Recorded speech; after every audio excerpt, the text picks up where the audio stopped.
देंगे बुढ़ा तुमको, समझे? दिमाग मत खराब करो हमारा चुनाव प्रचार को तुम खराब कर रहे हो। तुम जरूर दूसरा पार्टी से आए हो, हम लोग जनता का सेवक है। टकला नेता, आरोप मत लगाओ। देखे तुम लोग जैसा सेवक जीत जाते हो तो तुम लोग का मालिक लोग रोड पे खड़ा होकर तुम लोग को प्रणाम करता है और तुम लोग उस लोग की तरफ देखते भी नहीं। और तुम लोग तो कैसा नौकर हमको समझ में नहीं आता है। कहीं से गुजरते हो तो भाई साहब मालिक रुक जाता है और तुम लोग का जाने का इंतजार करता है और तुम लोग के जाने के बाद ही अपना गाड़ी बढ़ाता है। कमाल का नौकर हो तुम लोग भाई। अरे वो लोग हम लोग का सम्मान नहीं करता है, हम लोग को जो पावर मिलता है उसका सम्मान करता है। जो पावर वो लोग खुद देता है हम लोग को। अच्छा, ये बात तुम यकीन से कह सकते हो कि वो लोग तुम लोग का दिल से सम्मान करता है कि जबरदस्ती रोड ब्लॉक करके करवाते हो। और अजीब नौकर हो तुम लोग भाई। मालिक साला खटारा साइकिल या स्कूटर पे चलता है और तुम लोग नौकर हो के बढ़िया गाड़ी में घूमते हो बॉडीगार्ड के साथ। कमाल का नौकर हो। मालिक के पास 500 रुपया का शर्ट खरीदने का पैसा नहीं होता है और तुम लोग का न्यूज में आता है तुम लोग हजारों लाखों का कपड़ा पहनते हो। नौकर जो हो भाई, नौकर को तो पैसा मिलता है ना मालिक लोग से। अरे ये बुढ़ा को रोकना पड़ेगा, ये तो सब गधा लोग को घोड़ा बनाने के चक्कर में है।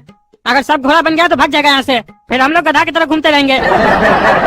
ए बाबू सुनो, इस बुढ़ा को उठा के फेंक दो बाहर। क्या जी, क्या बोल रहे हो टकला कि इसको बाहर फेंक दो? सच बर्दाश्त नहीं हो रहा होगा। चिंता मत करो, तुमको इतना कष्ट करने का जरूरत नहीं है। हम अपने ही चले जाएंगे, बस हमारा एक सवाल का जवाब दे दो, फिर उसके बाद तुमको जिसको गधा बनाना है बनाओ।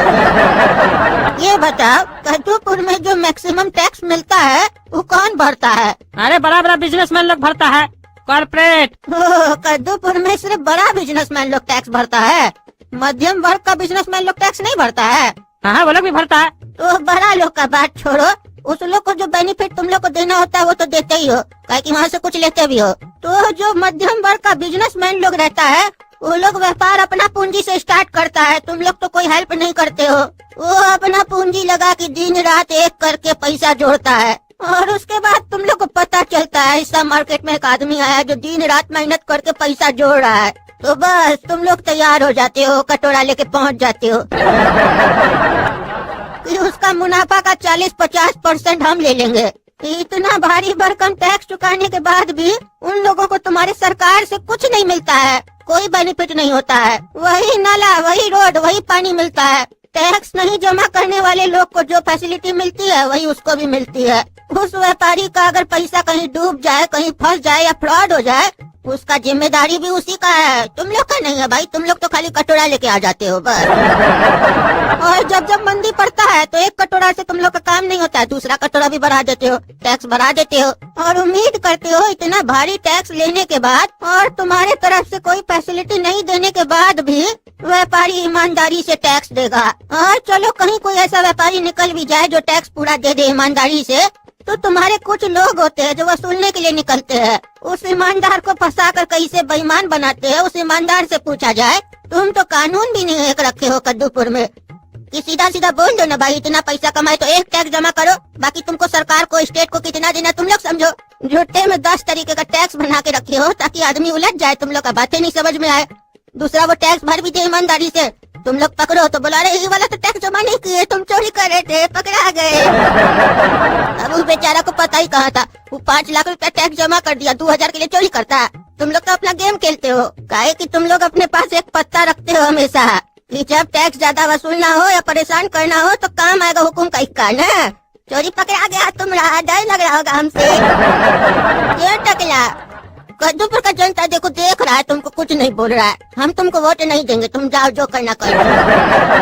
और तुम क्या उत्तर देगा? तुम्हारा तो चेहरा चोर जैसा हो गया, तुमको डर लग रहा है अंदर से। हम उत्तर का जरूरत नहीं है, तुम्हारा तो चेहरा ही बता रहा है। तुम साला चोर बेईमान टकला भाग। अरे साला तुम्हारा वोट का जरूरत नहीं हमको। पागल, तुमको बोले ना उठा के फेंको इस बुढ़ा को, फेंको, टांग तोड़ देना इसका। बेसी बोल रहा है, दिमाग चलाता है। हम लोग को दिमाग वाला लोग का जरूरत नहीं है, जिसके पास नहीं दिमाग है हम लोग वही चाहते हैं। जरूरत से ज्यादा सच बोल रहा है, ईमानदार बन रहा है। कद्दूपुर को ईमानदार का जरूरत नहीं है, बेईमान का जरूरत है। बैलेंस करके चलना पड़ता है यहाँ पे।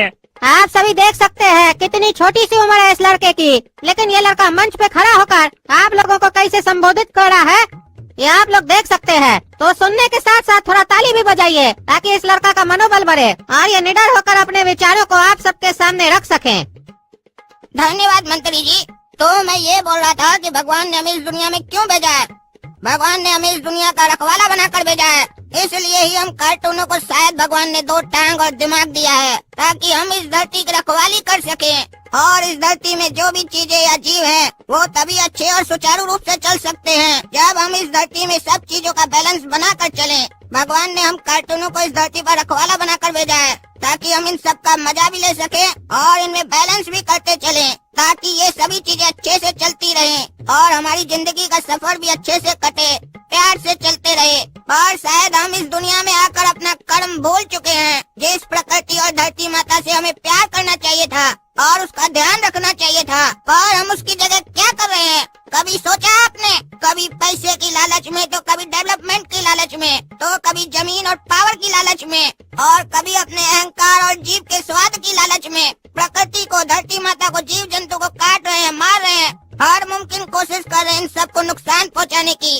और अपना कर्म तो छोड़ो, जो गलत हो रहा है या जो लोग गलत कर रहे हैं उनका साथ देते हैं और उसे ही अपना कर्म बताते हैं। बस नाम के लिए कहते हैं हम धरती और प्रकृति से प्रेम करते हैं। अगर धरती से प्रेम होता तो पूरी पृथ्वी को प्रेम करते, क्योंकि माँ के किसी एक अंग को प्रेम नहीं किया जाता है। माँ को तो संपूर्णतः प्रेम किया जाता है और सम्मान दिया जाता है। और हम कद्दूपुर के वासी जमीन के हिसाब से प्रेम करते हैं। ये जमीन का टुकड़ा मेरा है तो हम इसे प्रेम करेंगे। तो बता दूं मैं आपको, आप अपनी पृथ्वी यानी धरती माता से प्रेम नहीं करते हैं, आप अपने अहंकार, स्वार्थ और जरूरत से प्रेम करते हैं। अगर आप ऐसा प्रेम करते हैं तो जब आप प्रकृति से बिना किसी स्वार्थ और लालच के सच्चा प्रेम करेंगे तो यकीनन प्रकृति भी आपको अपना पूरा प्रेम देगी और आपको अपनी जिंदगी अच्छी लगने लगेगी।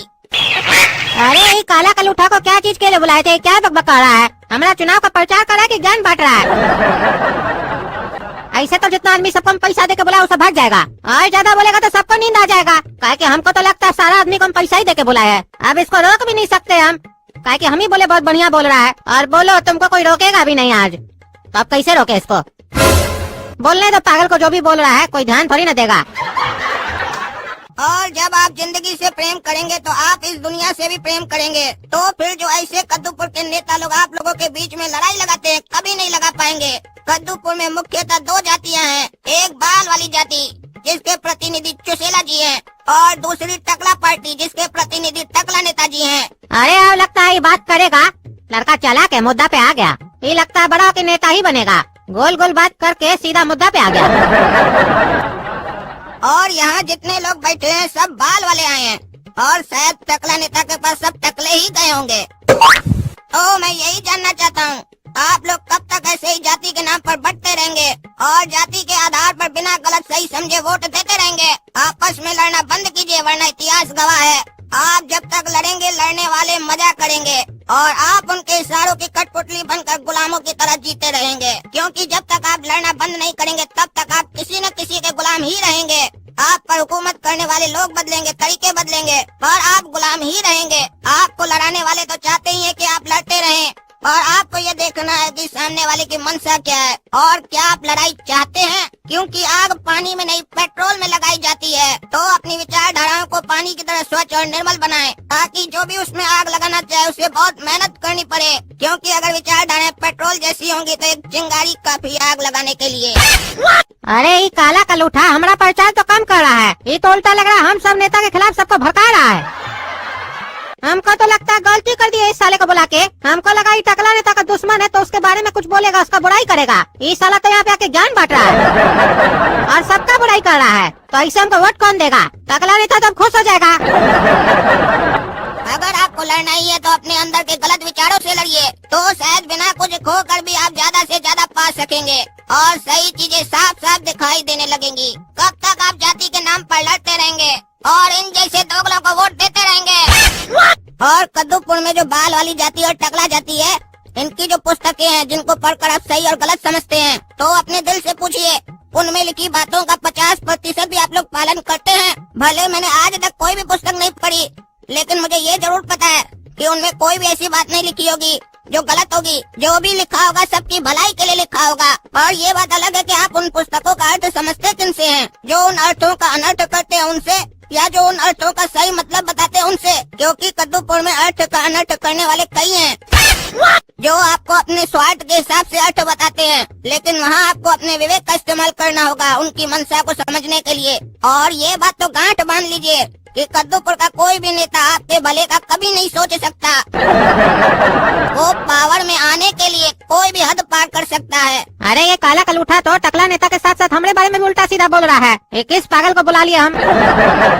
ऐसे ही नेता लोग पावर में आने के लिए जाति का मुद्दा उठाते हैं और कुछ लोग पैसे खाकर इसे आगे बढ़ाते हैं, और आप जैसे कुछ अज्ञानी और भक्त टाइप लोग उसे अंतिम अंजाम तक लेकर जाते हैं और फंसते हैं बेचारे मासूम लोग जिनको इन बातों से कोई मतलब भी नहीं है। और दुख की बात तो ये है कि कद्दूपुर में मुख्यतः दो ही पार्टियां हैं, एक बाल वाली पार्टी और दूसरी टकला पार्टी, यानी कुल मिला के दोनों चोर। और कद्दूपुर की जनता घुमा फिरा के इन्हीं दोनों पार्टियों को जिताती और हराती है, और हर बार एक नई उम्मीद पैदा हो जाती है कि इस बार तो कुछ नया होगा।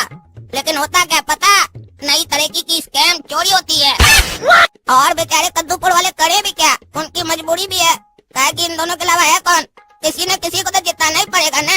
बस अंतर ये होता है कि हर बार चोर नए चेहरे के साथ आता है और नई विचारधाराओं के साथ आता है। सॉरी नई चोरी की विचारधाराओं के साथ आता है। और कद्दूपुर की जनता बोलती है बेचारे को एक मौका और दे दो, बेचारा सुधर गया है, एक मौका और इलेक्शन जीतने के कुछ महीनों तक तो बहुत अच्छा लगता है कुछ हो रहा है, लेकिन उसके बाद वही ढोल के तीन पात, बाद में वही सारी चीजें पता चलती है जो पहले ही से मालूम थी। आप लोग सोच रहे होंगे कि मैं इनकी खाली बुराई क्यों कर रहा हूँ, कोई अच्छी बात भी गिनवा दूं। देखिए मैं अच्छी बात तो गिनवाता, लेकिन कब? जब ये अपना काम अच्छी तरीके से ईमानदारी से करते, और अगर उसमें कोई गलती होती तो कोई बात नहीं है, ईमानदारी से भी काम करने में गलती हो सकती है, लेकिन जानबूझकर किया गया अपराध इसको माफ नहीं किया जा सकता।